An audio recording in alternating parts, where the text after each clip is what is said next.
everyone, welcome to the world of Roboness, where we think, we create and we innovate. तो आज हम बात करने वाले हैं एक इस तरह के प्रोजेक्ट के बारे में जो कि बहुत ही सिंपल सा प्रोजेक्ट है, लेकिन डेली लाइफ में उसकी बहुत ज्यादा इंपॉर्टेंस है।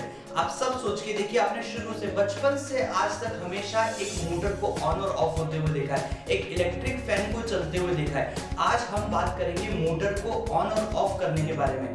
चाहे वो आप एक रोबोट बनाने वाले हो, चाहे एक रिमोट कंट्रोल कार हो, चाहे बेंगलोर के एयरपोर्ट पे एक इंस्टॉल्ड VLR बोट हो, चाहे जो भी जिस भी तरह का रोबोट हो, वहां पर लोकोमोशन के लिए, वहां पर मोशंस के लिए आपको वहां जरूरत होती है कुछ मोटर्स की, जिनके थ्रू हम बहुत इजीली प्रोपोगेट कर पाते हैं। तो आज के इस सेशन में हम सीखने वाले हैं कि किस तरह से एक मोटर को ऑन या ऑफ किया जा सकता है दोस्तों। तो इस प्रोजेक्ट को बनाने के लिए आपको किन चीजों की जरूरत पड़ेगी, तो अपने किट में से इनको गैदर कर लीजिए।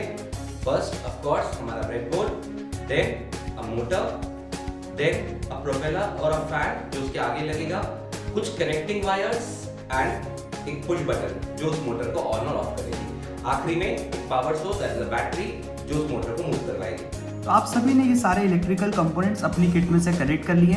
तो आइए दोस्तों अब स्टेप बाय स्टेप इसको बनाना सीखते हैं कि किस तरीके से आप अपने लिए खुद का एक पोर्टेबल इलेक्ट्रिक फैन बना सकते हैं, एक मोटर को रोटेट कर सकते हैं, जो कि बहुत इंपॉर्टेंट पार्ट होने वाला है आपके रोबोटिक्स पार्ट का, क्योंकि हर गाड़ी बिना मोटर के नहीं चलती दोस्तों, आप सभी को ये बात पता है। तो सबसे पहले कनेक्शन करते हैं एक मोटर का। मोटर के अंदर कुछ इस तरीके से देखिए, मैंने 2 वायर्स यहाँ पर लगा लिए हैं। आप भी चाहें तो अगर आपकी किट में 2 वायर्स ऐसे लगे हुए हैं तो ठीक है, नहीं भी लगे हुए हैं तो यहाँ पर 2 स्लॉट्स दिए होते हैं दोस्तों, जहाँ से आप इन 2 वायर्स को कनेक्ट कर सकते हैं बहुत आसानी से। और इन दोनों वायर्स को ब्रेडबोर्ड के किसी भी 2 टर्मिनल्स पे आप इनको पहले इंसर्ट कर दीजिए, कुछ इस तरीके से मैंने जैसे यहाँ पर इंसर्ट कर दिया।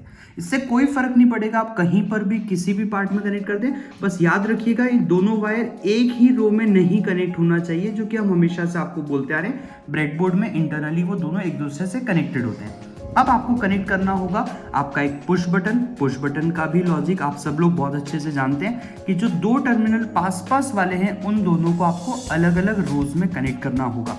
तो यहाँ पर मैंने कुछ इस तरीके से इस वाले वायर को मैं एक काम करता हूँ, यहाँ पर पहले वाले एंड पे लगा देता हूँ, ताकि मेरे पास यहाँ पर पुश बटन को लगाने की एक अच्छी खासी स्पेस मुझे मिल जाए। कुछ इस तरीके से मैंने यहाँ पर अपना एक पुश बटन कनेक्ट कर दिया। याद रखें, पुश बटन का एक एंड मेरी मोटर के एक वायर के रो में सेम रो में लगा हुआ है, ताकि ये मोटर के साथ कनेक्ट हो जाए। अब मुझे कनेक्ट करना है मेरे स्विच का जो दूसरा एंड है उसको, स्विच के जो दूसरे एंड को, मतलब पुश बटन के दूसरे एंड को मैं यहाँ कनेक्ट करने वाला हूँ negative terminal of the breadboard के साथ में। तो मैंने ये कनेक्शन दे दिया यहाँ पर कुछ इस तरीके से। सॉरी, मैं इसको पॉजिटिव के साथ में कनेक्ट कर देता हूँ। आप पॉजिटिव और नेगेटिव किसी भी एंड के साथ कनेक्ट कर सकते हैं, इसमें कोई दिक्कत नहीं है, क्योंकि आप सब लोग जानते हैं, मोटर के डिस्क्रिप्शन में मैं पहले ही बता चुका हूँ कि मोटर में कोई पॉजिटिव और नेगेटिव नहीं होता है, जस्ट एक पोलैरिटी होती है। अगर आपने पॉजिटिव और नेगेटिव मोटर को दिया तो वो क्लॉकवाइज रोटेट करेगी, और नेगेटिव और पॉजिटिव दिया तो वो एंटी क्लॉकवाइज रोटेट करती है। इसका मतलब आप कोई भी टर्मिनल को किसी भी टर्मिनल के साथ में कनेक्ट कर सकते हैं, ठीक है। अब क्या करना होगा हमें, अब आपको मोटर को घूमते हुए देखना है ना। तो मोटर का जो शाफ्ट होता है वो आपको इस तरह से वीडियो में या आप इस तरह से देखेंगे तो आपको शाफ्ट रोटेट होता हुआ नहीं दिखेगा। तो आपकी किट में इसके साथ में एक प्रोपेलर लगा हुआ है, प्रोपेलर रखा हुआ है। मैं इस शाफ्ट को इस प्रोपेलर के साथ में कनेक्ट कर देता हूँ, ताकि एग्जैक्टली मैं आपको दिखा पाऊंगा कि ये मोटर जो है वो किस तरीके से रोटेट होगी। अब ये देखिए, ये वही मोटर है, बस मैंने इसके शाफ्ट के साथ में प्रोपेलर कनेक्ट कर दिया है। और अब मेरा काम बचा है सिर्फ और सिर्फ बैटरी कनेक्ट करने का। तो पॉजिटिव टर्मिनल रेड वाली लाइन में, जहां पर ब्रेडबोर्ड का पॉजिटिव है, और जो नेगेटिव टर्मिनल है मेरी बैटरी का, उसको मैं एज इट इज उस वाले एंड में कनेक्ट कर रहा हूं जहां पर मेरी मोटर पहले से कनेक्टेड थी। आप देख सकते हैं उसी रो में मैंने कनेक्ट कर दिया है जहां पर मोटर का दूसरा एंड प्रेजेंट था, है ना। जब भी सर्किट बनाते हो तो एक बार सोच के देखा करो दोस्तों कि वायर में से करंट कैसे फ्लो हुआ। बैटरी के रेड वाले वायर में से इलेक्ट्रॉन्स या करंट का फ्लो होना शुरू हुआ और वो यहाँ तक पहुंचा, फिर उसने यहाँ पर एक येलो वाले वायर तक अपने करंट को पहुंचाया, उसने पुश बटन को दिया। अभी पुश बटन ने करंट को रोक के रखा हुआ है। जैसे ही आप पुश बटन दबाएंगे करंट की सप्लाई वापस से आगे बढ़ेगी और वो मोटर के इस वाले वायर से होता हुआ, यहाँ से होता हुआ और वापस अपने इस ब्लैक वाले तक पहुँच के और आपकी बैटरी के नेगेटिव एंड पर पहुँच जाएगा।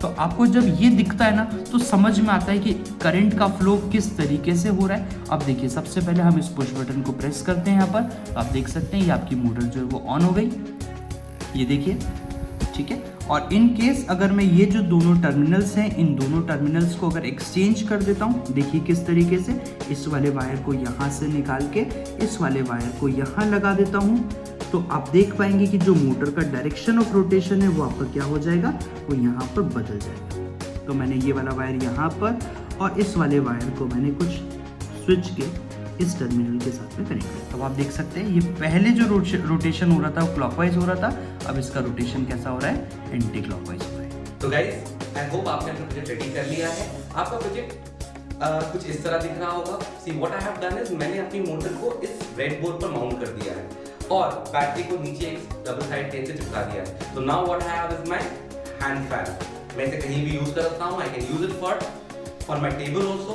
देखिए हमने ये प्रोजेक्ट अपने स्टूडेंट्स को दिया तो उन्होंने बड़े क्रिएटिवली और बड़े क्रिएटिवली एक टेबल फैन बनाया है जिसकी पिक्चर आप देख पा रहे होंगे। ऐसा ही कुछ आपको भी सोचना है।